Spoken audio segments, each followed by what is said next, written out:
Hey folks, Peter here. Bit of a different video for you today. I'm actually going to be reviewing a watch band that I got in. It's right in here. Haven't opened the package. It's all sealed up still. So we're gonna get that cut open here in a bit. But what watch is it for? It's actually for this Seiko 6139-6022. This band that I ordered a few months ago. Hate it. I haven't even sized it because I hate it that much. But I got one here from a certain company, and we're gonna get into it and see how it works. Bear with me just a moment here. I'm gonna get the camera moved over to my workspace so we can actually get this band off, get the new band on, get it sized, see how it feels, see how it looks, all that. And we'll see how it goes. All right, so here we are at my workspace. I use this mat for painting, but also has a nice contrast, so it's gonna look real good on the camera. So here is the watch that we are going to be working on today, putting the new band on. It is a Seiko 6139-6002. It's commonly referred to as the Pogue. This one, however, if you look closely, does not bear the water resist markings that you usually see on the dial here. I bought this from somebody. I'm sure it's got aftermarket parts and everything, but it looks cool, so I went with it. So we're gonna go ahead and take off this band. Again, I just got this one on eBay. It's stamped Seiko, but I highly doubt that. Looks cool from the ends, but it has those, if you guys know, you know, this has these really wide, like 2mm pins, and it's just a bar, like a steel bar or an iron bar or something. You can see the edge of this here. This end link isn't even finished completely, so I bought it, and the second that I got it in, I was extremely disappointed.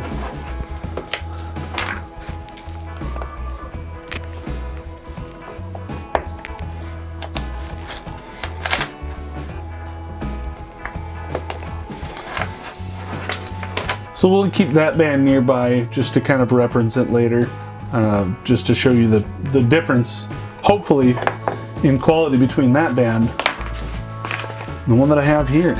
So as I'm getting this open, this is a band from Uncle Seiko, which I hear of all the time. I've never ordered from Uncle Seiko, but here we go. All right. So this is my first one, Uncle Seiko, fresh in the bag. Of course, it's not going to focus on anything. Oh, there's a... all right, it came with a couple stickers here. Those are pretty cool.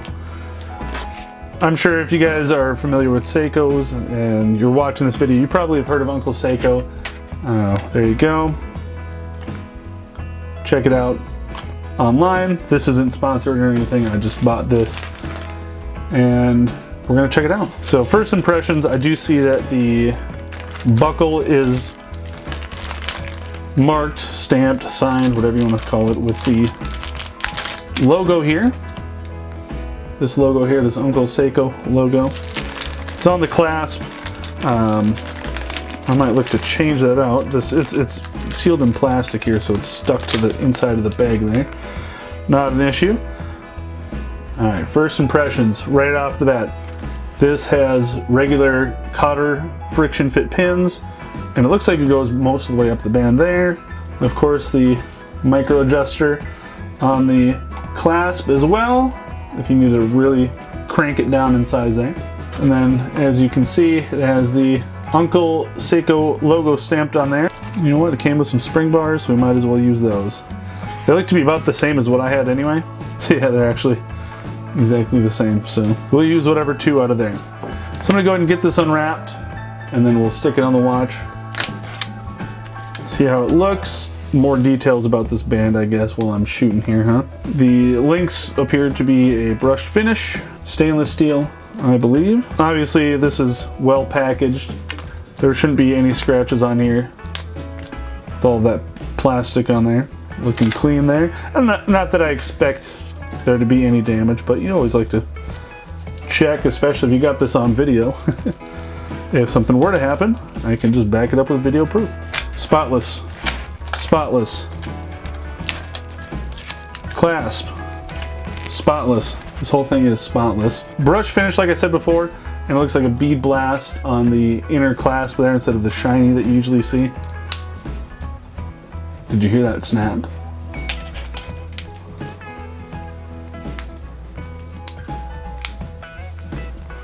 Pretty solid snap there. Let's go ahead and get this on here and see what this looks like. So I'm actually getting these end links out of here, and it looks like they took a little baggie and then actually did like a heat sealer on the center of it there. Just a little quick crimp so that these actually stay in their own little side compartments of the bag there. I will say it makes the bag a little tougher to open, but again, some of these people, you get some of these straps, and if there is a mark on them, they go crazy bonkers. If anyone is curious though, on the back side, the side nobody is going to see, I do see some, maybe just some machining dust or something, just like a very fine little marking on there. Again, this is on the back side. Literally nobody's going to see this ever, except for me and you. But on your watch, on your Grail, whatever you may be putting one of these on, that's on the back side. The front, now that I dropped it, completely spotless. Completely spotless.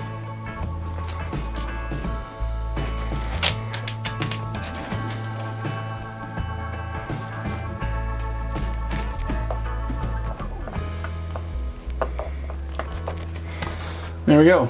That easy to get one side in. Matches up pretty well. This has got like a polished end on it though, so it does have some contrast there. Again, I don't know if that's stock or not. I'm not an absolute historian on this watch or anything.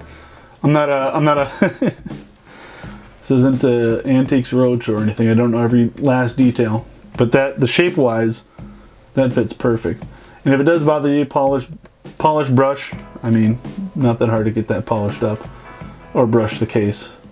But that is perfect fit. Sits right in there.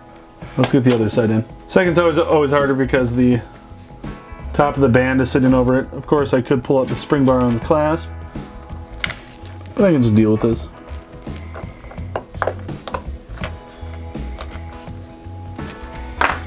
Okay, and that's in. So that is what that looks like right out of the package, right onto the case there. I'm digging the look of that so far. I'm going to try this on. I'm not sure if I want to bring up the fact that I'm wearing a smartwatch, a Garmin smartwatch here, but I am. I wear this. I've turned off all the smart features. I use it to keep track of my heart rate, count steps, and tell me how far away I am from the hole in golf. You guys want to see how to size a watch? I just do that. Looks about 2 links. I gotta find something to hold this with. Now these links are actually marked which way to drive the pins out, and they actually are correct. So they're not installed backwards. I always see that whenever I'm sizing watches at work. Of course, now I'm at home and I don't have all my tools, so we're gonna make this work with what I have. Easy enough. I'm surprised that worked. These aren't my normal tools for doing this stuff, but it worked. Now if you're wondering why I took 2 out of the same side, I will show you here in a moment.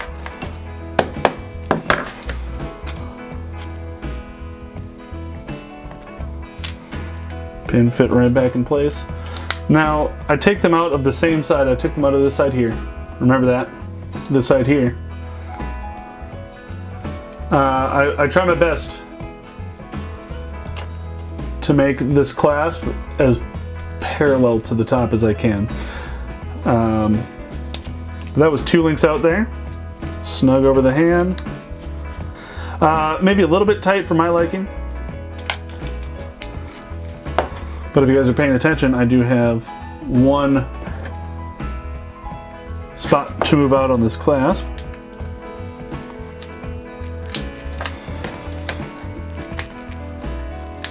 I would teach you guys how to do all this, but I mean, it's pretty straightforward. You knock pins out where the arrows say to, and then that's a spring bar inside the clasp right there. So make sure that you're not staring right at it, and don't aim it at your face when you're working on that.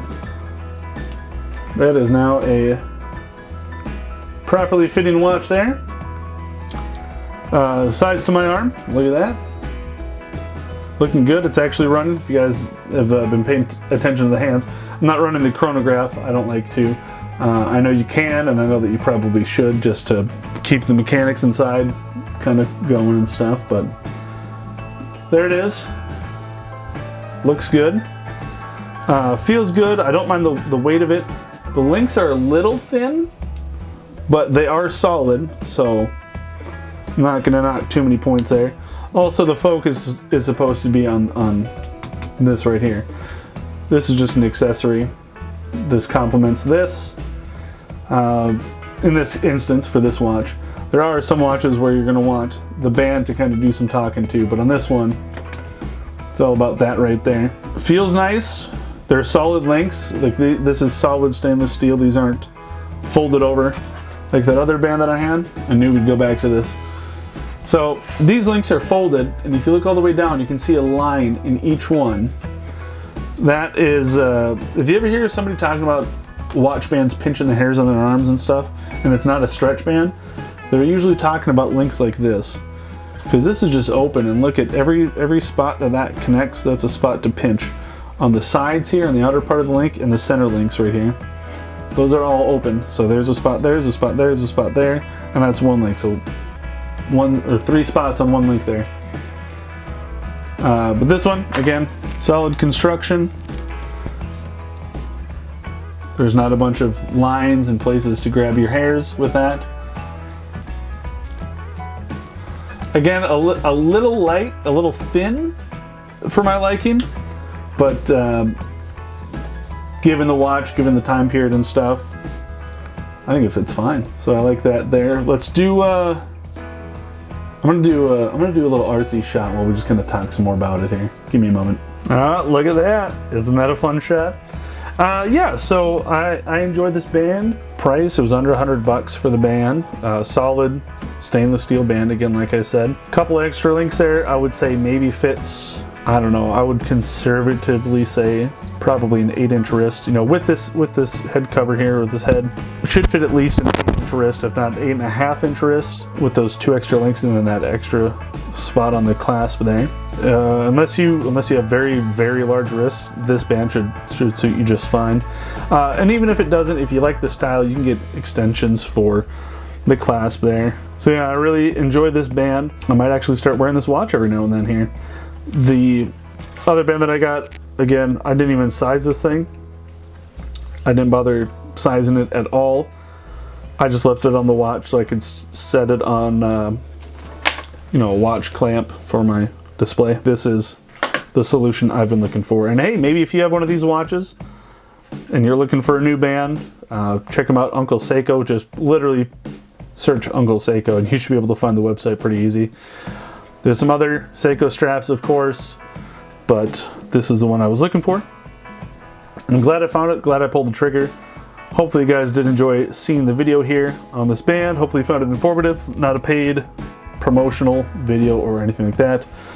Just a watch band that I ordered, and I wanted to show it off in a video. Also, I wanted to show off this spinning turntable that I got. I gotta get a good use out of it. So I just want to give you guys a quick update as a full transparency here. So after I filmed the part at the workbench there, I did notice that I had hammered that pin back in the wrong direction. While I was there, I actually took a link from the other side, the 12 o'clock side, and I did move it over to the 6 o'clock side just to help balance it out a little bit more on the arm. So even though I took originally 2 out from one side, I did end up taking out 1 from each side, and now this sits further over. It looked good initially, but since I was going back with the hammer and the pin there, I just figured I would move it over since I was there. Anyway, full disclosure, I did change it around. I did fix the 1 pin, so if you did notice that I pounded that pin in backwards earlier, it's all fixed. So that's gonna do it for today's video. Hopefully you guys found that enjoyable, informative, just a quick look at a watch band. Looking real slick there. Uncle Seiko, again, check it out. Not paid, not promoted, nothing like that. I just ordered the band and I dig it. Looks real good. I've got them for some other Seikos too, so make sure to check that out. So I am still doing watch repair. I've been doing that over on Twitch. You guys should go check that out. Link in the description below. And I'm probably going to be working on this one soon. I got this recently from my dad. So I'm going to get this thing up and running. Just kind of restore it back. Not going to do any casework. I don't do anything like that, but make sure it's mechanically sound. Get a new crystal, and it'd be kind of fun to get some stuff shot there. I do that over on Twitch. Maybe I'll start doing those again for YouTube. If you guys want to see it, let me know. I do have a microscope now. I've got all sorts of stuff set up at my workbench there. So we should be able to do some fun stuff with something like that. If you guys want to see it, let me know. Like I said, I usually do it over on Twitch, but if you guys want to see it in video format, let me know. If you guys have any other questions on watches, make sure to shoot them over my way, and I'll do my best to answer them. So that's going to do it for today, guys. I gotta go get this video edited now, get some food in me, and kick back and relax. I'm excited to get back into YouTube. It's been a while. I've missed you guys. Let me know if you've missed me down in the comments. Thumbs up, subscribe, whatever you guys got to do. And that's all I got. Again, Uncle Seiko straps. Just Uncle Seiko. Just go look it up. 6139. Looking real clean, if I do say so myself. And that's all I got. So until next time, have a good one, guys.